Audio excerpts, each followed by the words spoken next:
Hello, it's been a while. Insert previous video time release.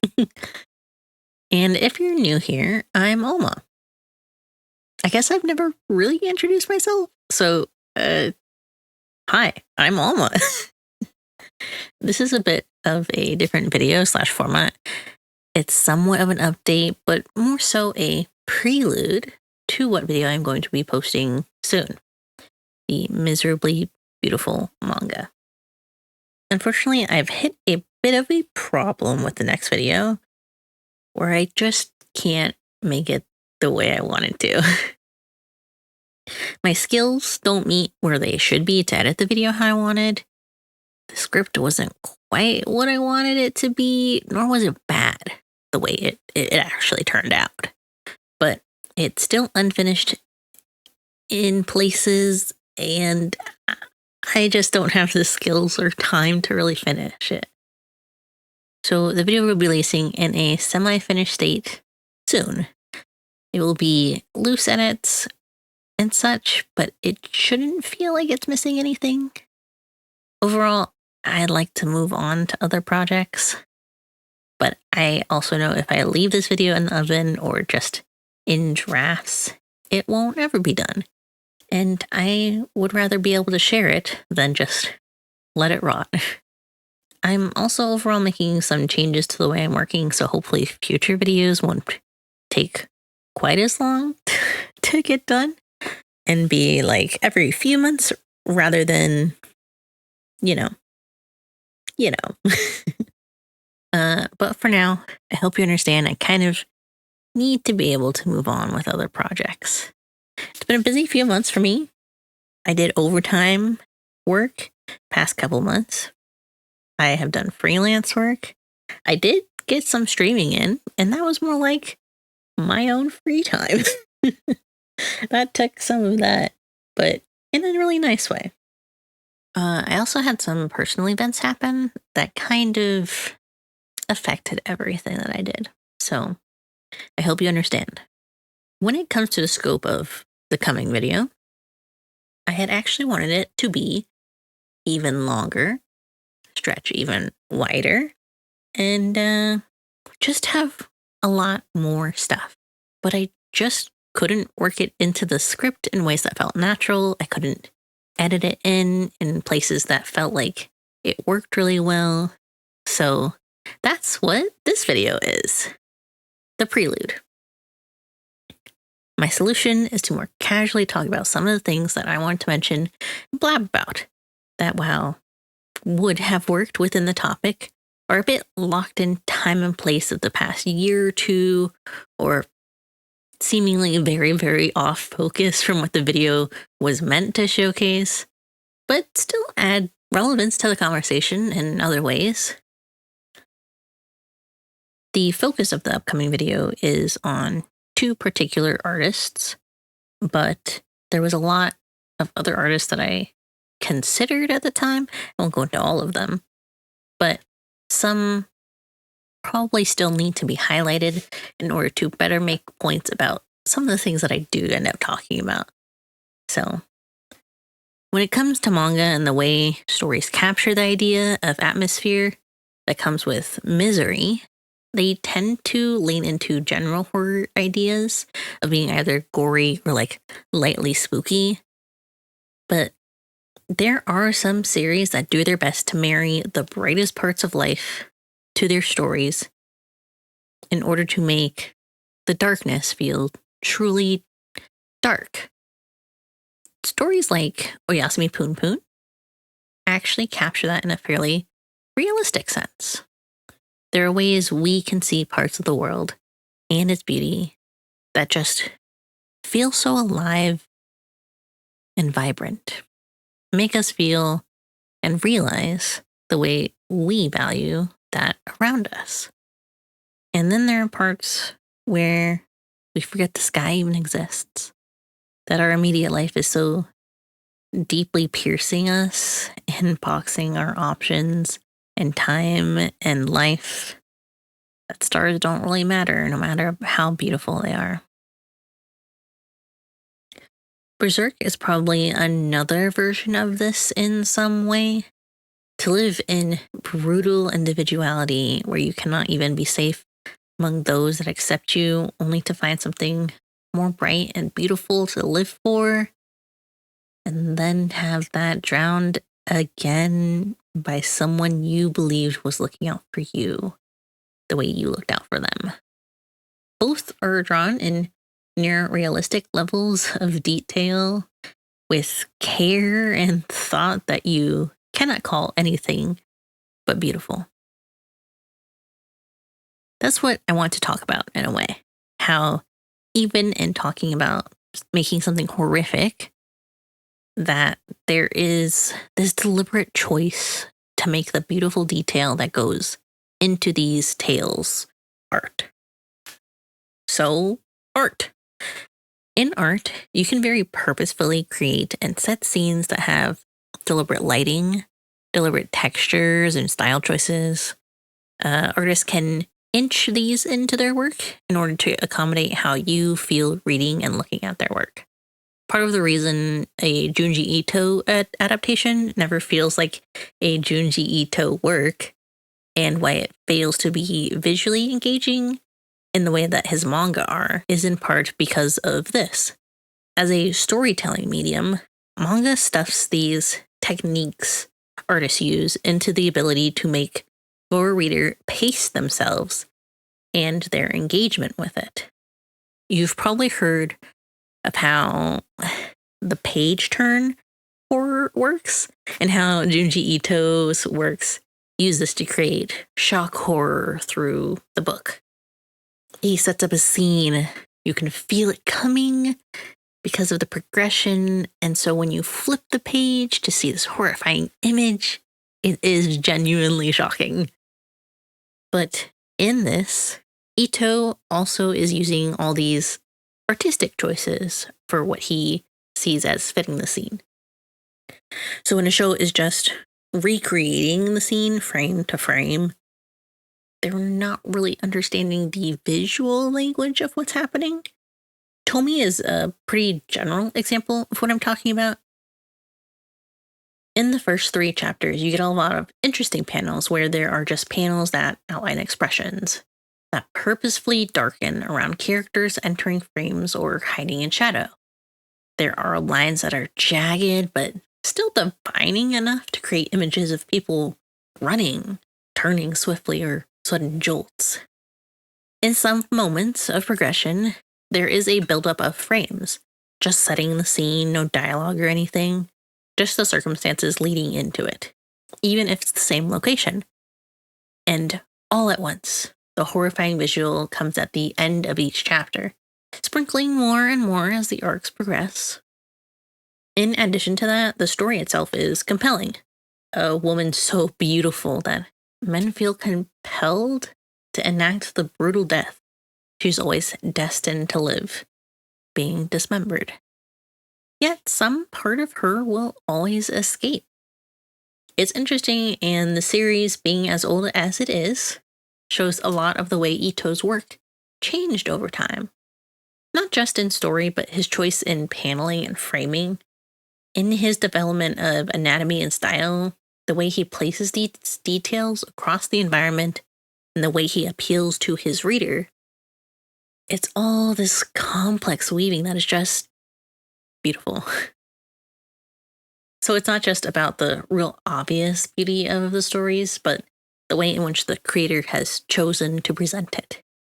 Any one of these stories could have been told in some way, but were chosen to be told in the way you now see them. As an example, if you are told a story about a man that walks down the street and a cat runs by and spooks him, you're going to think not much of it. But if I change the way I said it, a man walks down a street. His apartment isn't far, and he's walked this street every day within his commute home. Either side of the street is far enough apart that crossing it means passing parked cars, needing to get across quickly and pass another set of vehicles. It's not far, yet on days like today where all the sounds of the busy streets seem far, and the sound of his steps seem heavier than normal. That street feels like crossing an ocean. He decided to take an extra second to look both ways down the street. Though, with the odd silence, he feels that he'll likely hear a car coming from a mile. And he is right. Nothing is coming down the street. So, he makes the small jog across. As he steps up the curb, his foot falls harder than he expected. His vision, just as harshly, finds a black spot, causing him to immediately lurch back on his other foot. The silence is fully broken now by a loud crashing of trash cans tumbling aside and a hissing. A cat, spotted in black and brown blotches, scampers away past him, further away and diving under a vehicle. The man, having been startled and realizing that Blur had been it jumping off the lid of the now scattered garbage, caught himself a little, laughing at the fright. Now think about the way I told that versus just stating what happened. I explained to you the tension the man felt with the street. I didn't break it with dialogue because that would expand it into a scene versus more of a retelling. I explained the sounds, the feeling you have noticed at times when you are nervous. How things can feel louder and use that to help move to the next moment. I also could have added some light sound effects, music, or visual that would have helped add to the story. The way you heard my voice say it, too, also presented in certain ways. That is how a medium can change the way you feel and being presented a story. In fact, I could have still used visual techniques telling the same story and had no narration at all. There's plenty of short horror films that have similar setups to create initial tension and set up for bigger scares down the line. Manga does these things too. By setting and deciding how a story is being told, choosing how you frame or set the moments that lead into one another, you decide how the reader must perceive a moment. Technically, there's a chance they'll not feel that atmosphere or contextual information and simply take whatever you make at face value. Or even worse, you'll have just wrote something that you don't even realize was actually very different from what you thought.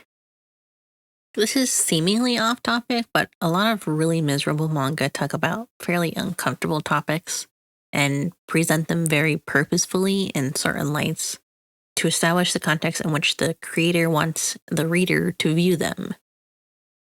It doesn't mean that you have to agree with what they have presented, but they did make choices to create the story as they have, and that can influence how you're going to read it. In Oyasumi Poon Poon, the main character's uncle is shitty in many ways, but he does try to make the most to be good to Poon Poon in his childhood. Even in being uncomfortable to engage with, there are stories that have greater purpose than simply the misery, but cannot tell them without establishing that. In the video coming out, there's a part at the end where I mentioned a manga called Brad Shirley no Basha, which is an extremely dark, erotic manga. If you go read it, it's one I would preface with many, many trigger warnings. And it is one I would consider still beautifully done. It's extremely uncomfortable and dark, but handled in a very mature setting and with the choices that come with it based on everything we've talked about. The creator, Hiroaki Samura, is the creator of Blade of the Immortal, a fairly popular samurai story from the early 2000s. Brad Shirley? I don't know. It's something like that. Nobasha, however, is a series about one-shots. Basically a mini-series about young women being sold. If you know the story of Minhaha, I believe it's pronounced, or the music video of The Greatest Living Show, that one anime Toby Fox that came out a few years ago, you probably understand what I mean when I say this is a sadly dark story. There is physical abuse, sexual abuse, killing, and a really obvious understanding that the one true aim of this story is politically about the wealthy and the law's ability to abuse the system it has in place for what it believes is the answer to its own fears.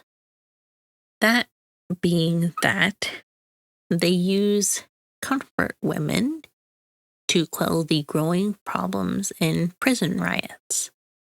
Men who serve life in prison are allowed to participate in a week-long festival in which orphans are adopted, quote unquote, by a wealthy family, and instead of actually joining them, are sent as comfort women for this event.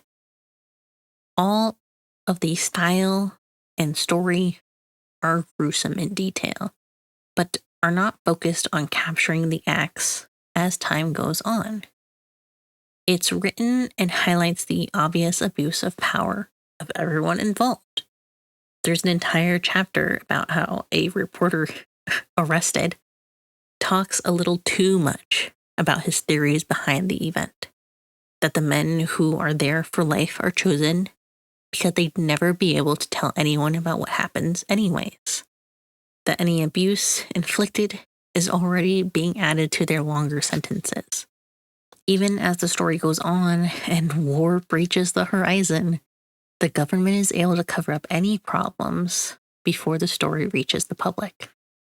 With Hiroaki's art, a very line-filled style that has a gritty and rough texture to everything, you feel the atmosphere and emotion of the moment very easily. It gives a realistic nature to conversations and realizations in visual storytelling. It even at times is very beautiful. Not because the style is nice or the framing is good, but because the whole of what is being said embodies itself. In the afterword, Hiroaki talks about how the series was originally an erotic manga, but that ended up changing, and ultimately he wasn't sure what he wanted to write. And based on other interviews I've read of his, I can kind of see that he doesn't necessarily have a hard-drawn line for his work, but that he wants to make stories as they naturally occur to him. Takehiko Inoue says something similar to what I mean here. He doesn't just write the story. He seems to see it and needs to record it. It isn't something he is making the perfect plan for, but learning to better capture over time. Oddly enough, Hiroaki had a little moment back in the public conscious when he had an interview with Fujimoto Tatsuki, another creator who has the ability to make really gritty beauty about fairly miserable characters. I think that Fujimoto's works are also at present the best modern understanding of how these stories have greater appeal to general people rather than just edgelords. There are parts of these stories that are not just presenting misery for the shock of it. They present it to make deeper points about aspects of their story and the characters within it. I think the reason people love Denji, for as much as a degen as he seems to be, is because ultimately he is a kid who didn't really get to be a kid. He lives in a messed up world, was abandoned, and basically forced to work for the Yakuza. And when he does come to a real home, it's more than taken from him.